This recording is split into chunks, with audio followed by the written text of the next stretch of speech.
मु देवाशीष आपण मानक स्वागत करुच्ची Odisha communication low free learning effective learning को।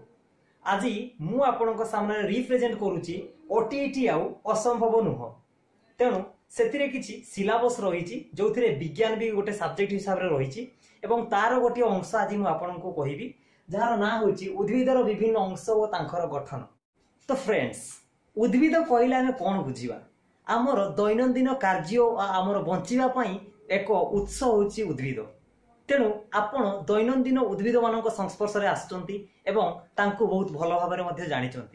तेणु उद्भिद कहले आम मुख्यतः तार केते गुडी अंश को देखि ताको आम चिन्हट करिथाउ। तो आपण माने जानिचंती तार किछि मुख्य अंश से भितर मु किछि आपन को दर्शेइछि। देखंतु जेमिति उद्भिदर प्राथमिक अंश हला मूल, द्वितीय रे आसुछि तार कांड एवं तृतीय रे आसुछि पत्र एवं चतुर्थ रे आसुछि फूल एवं फूलर काम तो आपण भल भाव जानिचंती फूलरु फल हुए। तो फ्रेंड्स आज आम आरंभ करवा उद्भिदर प्राथमिक अंश जहाँ को आम कहले कौन ना मूल।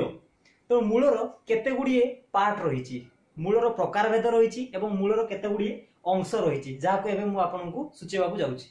तो फ्रेंड्स देखंतु उद्भिदर मुझे जेपरिक आपको कहली उद्भिदर 5टी अंश रही।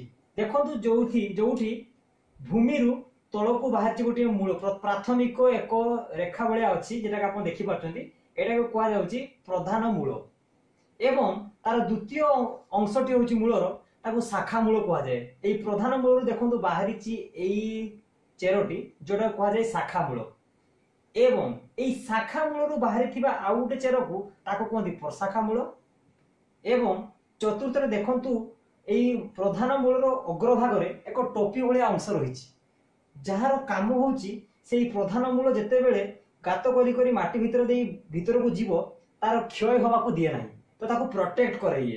तेणु यार नाम होची मूल त्राण। एवं देखंतु दर्शक बंधु एई मूल प्रधान मूल गोटे छोट छोट छोट छोट छोट छोट चेर आकृतिर गोटे ब्लू कलर बाहरी तो से गुड़िक होची मूल लोम। तो एई 5टी अंश को लेकिन गोटे चेर गठित हुए। तो एबे हम नजर पकेइबा प्रकार भेद उपरे। मूलर प्रकार भेद, मूलर प्रकार भेद मुख्यतः 3 प्रकार। प्रथम होची प्रधान मूल जोटी कि जहार फिगर मु आपन को करि देछि एटा होची प्रधान मूल जोथिरे कि गोटिए प्रधान रहिबो एवं सेथिरु शाखा प्रशाखा सब बाहरिबो तो एटा को कहजो प्रधान मूल। एवं द्वितीयटी होची गुच्छ मूल जोथिरे कि आपन देखिथिबे धान गछ जेते धान केरा आपन उपुड़िबे सेते देखिबे बहुत गुडे चेर गुछि गुछि हेकि रहिबो। तेणु सेथिरे आपन गोटिए निर्दिष्ट प्रधान ए जो प्रधान मूल जेटा को आपन को आगुटे आगु कहिथिले तेणु से जिनसा न थाए तेणु से गोटे जगार बहुत गुड़िए चेर बाहरी थाए ताको कहा जाए गुच्छ मूल। से भाव में तृतीय प्रकार मूल होची आस्थानिक मूल बा रूपांतरित मूल। यही जातीय मूल गुड़िक सब प्रकार चेर थाए एवं यार विशेष कार्यटी होची ये खाद्य को संचय कर रखी थाए एवं कांड को आश्रा दे थाए। तो आमे चेर को कौन पाई पढ़िबा, चेरर काम कौन? दर्शक बंधु आपण निजे भाभी देखंतु चेरर काम कौन। चेर माटी को दृढ़ भाव में जाबुड़ी करी धरिबा पई सहाय्य करिथाए। गछ किभली भाव में ठीक भाव में ठिया होई रहिबो ताकू मेंटेन करे किए ना चेर। एवं चेरर आउ गोटे विशेष भूमिका हेउची सीए माटीरु जल एवं खनिज लवण शोषण करी उद्भिदर विभिन्न अंश को पठाई थाए। तो यह थिला चेर विषय रे बा मूल विषय रे। फ्रेंड्स एबे आमे डिस्कस करिबा उद्भिदर द्वितीय अंश जाको कहा जाए कांड। तेणु कांड काहाको कहा जाए ना उद्भिदर जेउ अंश भ्रूण कांडरु बाहरी माटी उपरे बढ़ी थाए ताकू ही कहा जाए कांड। तेणु कांडर गठन अनुसार ताको 2 भाग रे विभक्त करा जायछि। गोटे होची दुर्बल कांड आ गोटे होची सबल कांड। मन रखिथिबे दर्शक बंधु तार गठन को आखि आगे रखी 2 भाग रे विभक्त करा जायछि। जो कांड गुड़िक देखिए आपण हाथ में मुड़िले पेंचिया लगुथिबो जोटा को बेंड हो जाउथो एवं सहज भांगी जाए ताको कहा जाए दुर्बल कांड। एवं सबल कांड कोटा जो कांडटी को आपण मुड़िले भांगी जाई पारे किंतु अति सहज रे भांगे नाही एवं ता पेंचिया हेइ न थाए ताको कहा जाए सबल कांड। तेणु आमे जेहेतु आज तार अंश विषय पढ़ुचे तेणु एतिकी डिटेल्स मु दउची। तो एबे आमे जीवा पत्र उपरको।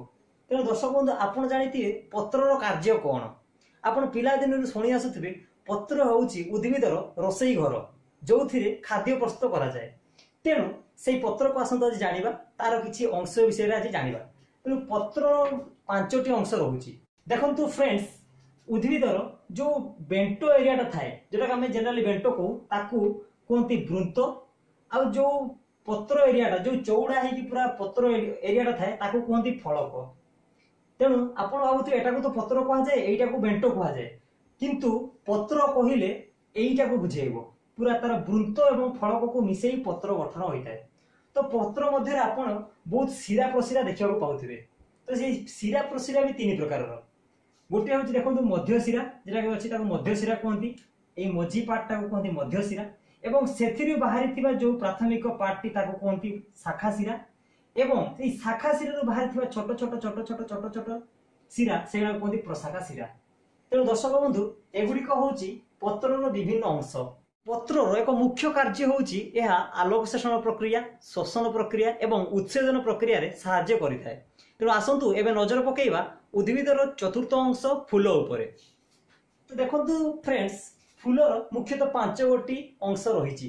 गोटी होउची वृंत, आ गोटे होउची वृत्त चक्र, आ गोटे होउची पाखुड़ा, आ गोटे होउची फूल केसर चक्र, एवं सर्वशेष रे रहुची गर्भ केसर चक्र।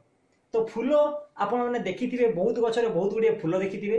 फूलटी फूलरे थिबा परागण प्रक्रिया पई ताहा सहाय्य करिथाय, एवं एई पराग संगम सरीगला परे तार गर्भाशयटी फଳରେ परिणत होइथाय। तेणु एथिरु आमे जानिबाको पाइलु कि फूलरु आमे फल पाइथाउ। फ्रेंड्स, आपण माने जानिथिबे सबु गछरे फूल आ फल न थाए। तेणु फूल थिबा गछरे फल हेबो एवं फूल नथिबा गछरे फल हेबो नाही। नमस्कार।